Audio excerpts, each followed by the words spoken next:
Hi friends, ஆடு வளர்ப்புல நம்ம சந்திக்கிற ஒரு பெரிய சவால் என்னன்னா அது ஆடுகளுக்கு வர வலிப்பு நோய் தான். நல்லா இருக்கிற ஆடு திடீர்னு கீழே விழுந்துட்டு வாயில நுர தள்ளி வலிப்பு வரதை பார்த்துட்டு நிறைய பேர் பயந்துக்கிறாங்க. ஆடுகளுக்கு ஏன் இந்த வலிப்பு நோய் வருது, அதை எப்படி தடுக்கிறது, அதுக்குண்டான மெடிசன் என்னென்ன அப்படிங்கிற ஒரு முழு விவரத்தையும் இந்த வீடியோல உங்களுக்கு சொல்ல போறேன். வீடியோவை ஸ்கிப் பண்ணாம பாருங்க ஃப்ரெண்ட்ஸ், அப்பதான் நான் சொல்ற தகவல் உங்களுக்கு முழுசா கிடைக்கும். ஆடுகளுக்கு வலிப்பு நோய் வரக்கூடிய காரணத்தை ஃபர்ஸ்ட் பார்ப்போம். ஃபர்ஸ்ட் ஒன் பார்த்தீங்கன்னா விட்டமின் B1 குறைபாடு. இது ஆடு வயிற்றுக்கு செரிமானம் சரிவர நடக்காத போது அல்லது தீவனம் மாத்தி நம்ம கொடுக்கும் போதும் இந்த விட்டமின் B1 குறைபாடு ஆட்டோட நரம்பு மண்டலத்தையே பாதிச்சிருது. இதனால வலிப்பு நோய் வரதுக்கு காரணமாயிருது ஃப்ரெண்ட்ஸ். அதுக்கப்புறம் பாத்தீங்கன்னா நுண்ணூட்டச்சத்து குறைபாடு. இது ஆட்டோட ரத்தத்துல இருக்கிற கால்சியம் அல்லது மெக்னீசியம் அளவு குறையும் போது இந்த பிரச்சனை வரும். தேர்வுன்னு பாத்தீங்கன்னா நச்சுத்தன்மை.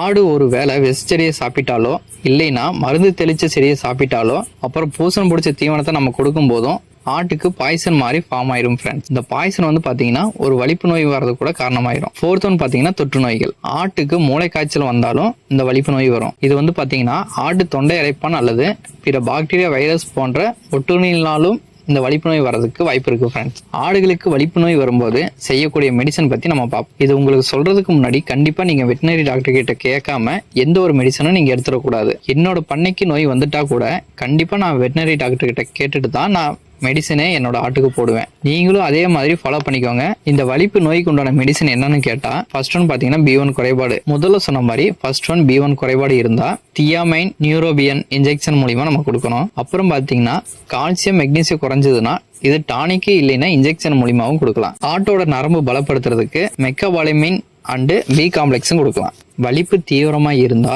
கண்டிப்பா வெட்டினரி டாக்டர் கிட்ட கூட்டிட்டு போகணும் ஃப்ரெண்ட்ஸ். எக்காரணத்தை கொண்டு மறந்துடாதீங்க. ஆடுகளுக்கு வலிப்பு நோய் வராமல் இருக்க என்னென்ன பண்ணணும்னு கேட்டா திடீர்னு பசுந்தீவனத்தையோ அல்லது அடர் தீவனத்தையோ அதிகமா கொடுக்க வேணாம். சரியான அளவுல தீவனத்தை கொடுத்தா போதும் ஃப்ரெண்ட்ஸ். அப்புறம் பண்ணையில எப்போதும் தாது உப்பு கட்டியில இருக்கிற மாதிரி வச்சுங்க. இந்த தாது உப்பு கட்டிய பண்ணையில ஒரு ஓரமா தொங்க விட்டுருங்க.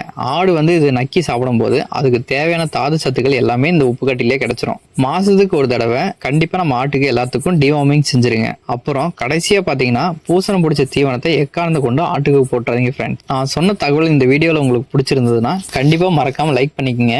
அப்புறம் உங்க ஃப்ரெண்ட்ஸுக்கு ஷேர் பண்ண மறந்துடாதீங்க. மேலும் நம்ம பண்ணைக்கு சம்பந்தமான எந்த ஒரு டவுட் இருந்தாலும் கீழே கமெண்ட் செக்ஷன்ல போடுங்க. கண்டிப்பா உங்களுக்கு ரிப்ளை பண்றேன். கடைசியா பாத்தீங்கன்னா நம்ம சேனலை சப்ஸ்கிரைப் பண்ண மறந்துடாதீங்க. நன்றி, வணக்கம்.